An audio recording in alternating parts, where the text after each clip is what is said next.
Hi, this is Dee at Aloha Astro, and today is Wednesday, September 21st, 2016. I'm going to take a look at a couple of things. Well, here's me, here's my site, alohaastro.com, and let's take a look over here at planetwatcher.com, where I like to check what's going on with the transits. The first thing that popped into my head today was, how much longer do we have to put up with Mercury retrograde?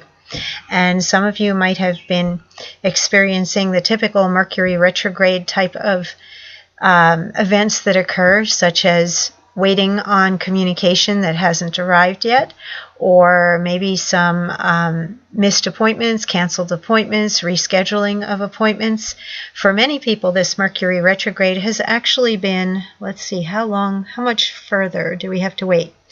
Here's Mercury. It goes direct in 12 hours. 12 more hours of Mercury retrograde, and then we are in a shadow time for a little bit. But once we're free and clear of tomorrow and we go into the 23rd, everything starts to move forward. Mercury moves forward, and we are no longer dealing with that retrograde type of energy, and the things that we've been held back on should release a bit. There are some other brakes on at the moment that we are still dealing with, but anything involving details, the ways and means, the sorting and organizing or prioritizing in your life, the handling of details primarily, is the Virgo energy that we have going on right now with Mercury in Virgo. This retrograde period has actually been good for clearing things up if you have needed to clear things up.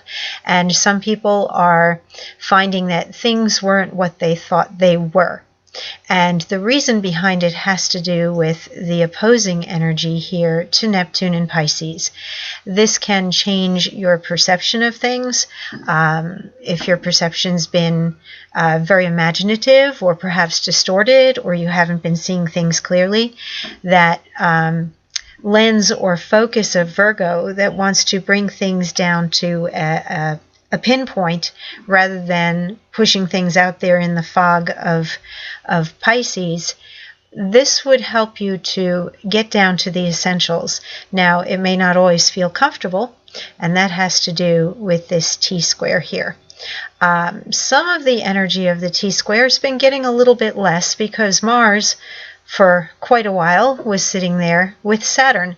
Now they are far enough apart, and Mars is moving away from Saturn, so some of this energy is not as intense. This was literally like between a rock and a hard place for a while, and now we have more of the simply the seriousness of Saturn that wants to have structure and foundations, or looks at things from the responsible perspective.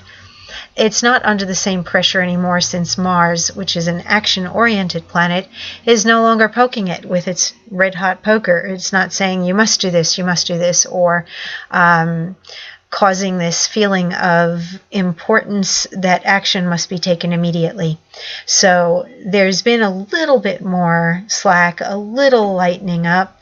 Also, the Sun is now conjunct Jupiter, and for a while the Sun was a part of this T-square, and now it's moved on. So we're feeling things lessen up, and we're feeling this little uptick of energy as the Sun is at its final degree here of Virgo, and we are all anticipating, I think, the change of the seasons that this entering into fall is about to bring, and we're feeling that little quickening of happiness or joy that occurs when the Sun passes over Jupiter.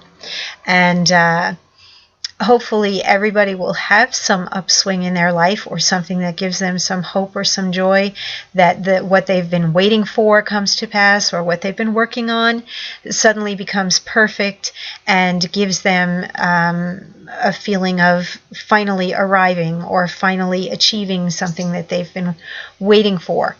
At the very least, the optimism that these two planets together by transit should be bringing as the season turns and we're looking toward fall and releasing the summer, everybody should be feeling like things are getting better rather than getting worse.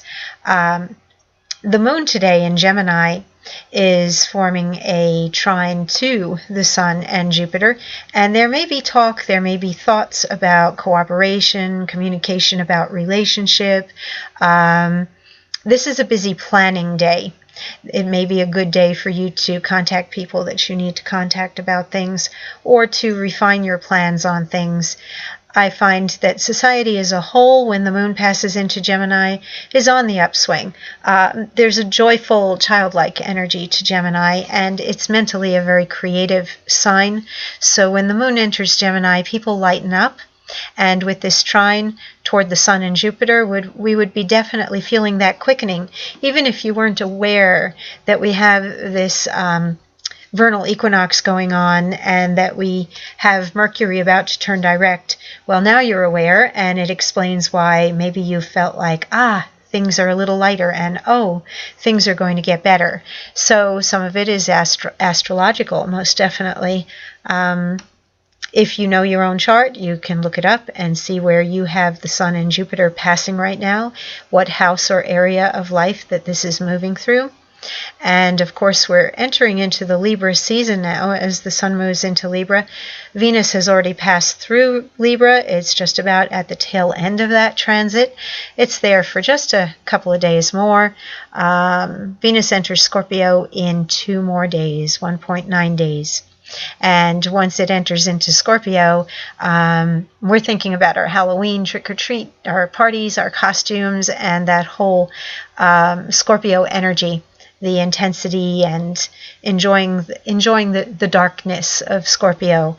So let's take a look at Mercury. Once it turns direct, it will be spending about 2 more weeks. Will it show us? No, it's not showing us when it enters into Libra yet, but it's about 2 more weeks of Mercury moving through Virgo, and any of those little loose ends you've been tying up should finally complete themselves before Mercury tags along behind the Sun. So that's it in terms of the astrological transits, and I just wanted to check in for anybody who's aware that I've been preparing for a move.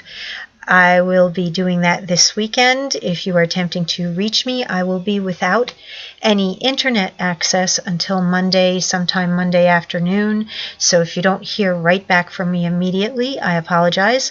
I will be checking on my phone, my emails via phone, but I probably won't send any lengthy replies. I definitely am not available to take calls for readings until Monday evening, and that will reflect in my scheduling on my site if you are signing up for anything there.